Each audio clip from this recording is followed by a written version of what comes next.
Hello friends, welcome back to my channel. কেমন আছেন সবাই? আশা করি ভালো আছেন। তো আগের দিন আমি এই ফুলকো ফুলকো লুচির ভিডিও দিয়েছিলাম আমার চ্যানেলে। আজকে আমি আপনাদের সঙ্গে শেয়ার করব এই সুজির রেসিপি। তো বন্ধুরা, লুচির সঙ্গে সুজি খেতে কিন্তু খুব ভালো লাগে। তো চলুন আর দেরি না করে এই মজাদার সুজির রেসিপি শেয়ার করা যাক। তো প্রথমে আমি চুলায় একটি কড়াই বসিয়ে নিয়েছি এবং কড়াইটা গরম হলে তার ভেতরে দিয়ে দিব 1 চামচ ঘি। ঘিটা গরম হয়ে গেলে এর ভেতরে আমি দিয়ে দিব সুজিটা আমি ঘি দিয়ে ভেজে নেব। তো সুজিটা যদি ঘিতে ভেজে নেওয়া যায় তাহলে ঘ্রাণটা কিন্তু খুব সুন্দর বেরোয় আর খেতেও খুব ভালো লাগে। তো সুজিটা আমি লাল করে ভেজে নিচ্ছি বন্ধুরা।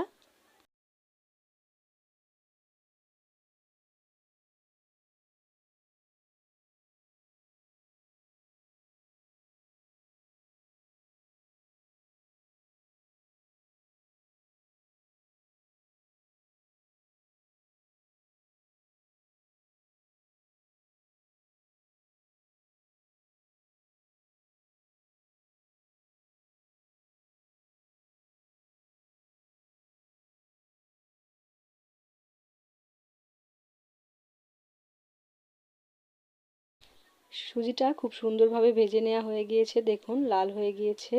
এখন আমি এর ভেতরে আগে থেকে জাল দিয়ে রাখা দুধ দিয়ে দিব পরিমাণ মতো। তো এভাবে সাইড দিয়ে একটু পরিষ্কার করে দিচ্ছি। তো সুজি রাঁধতে কিন্তু বেশি সময় লাগে না, বাড়িতে রুটি বা লুচির সঙ্গে ঝটপট এই সুজি রান্না করে খাওয়া যায়। নিরামিষের দিন এই লুচি আর সুজি খেতে কিন্তু খুব ভালো লাগে। এইভাবে রান্না করে আপনারা বাড়িতে বাচ্চাদেরও দিতে পারেন। এখন আমি এর ভিতরে 2টি এলাচ দিয়ে দিচ্ছি। এলাচটা অপশনাল, আপনারা চাইলে নাও দিতে পারেন। এলাচ দিলে এর ভেতরে সুন্দর একটা স্মেল হয়, এই জন্য আমি এলাচটা দিয়ে দিলাম। এখন আমি এর ভেতরে পরিমাণ মতো চিনি দিয়ে দিব। তো আমি একটু মিষ্টি পছন্দ করি, এই জন্য চিনিটা একটু বেশি করে দিলাম। চিনিটা গলে গেলেই হয়ে গেল মজাদার সুজি। সকালে বা সন্ধ্যায় এই নাস্তাটা কিন্তু খেতে খুব ভালো লাগে। লুচিগুলো আমি ভেজে নেব বন্ধুরা।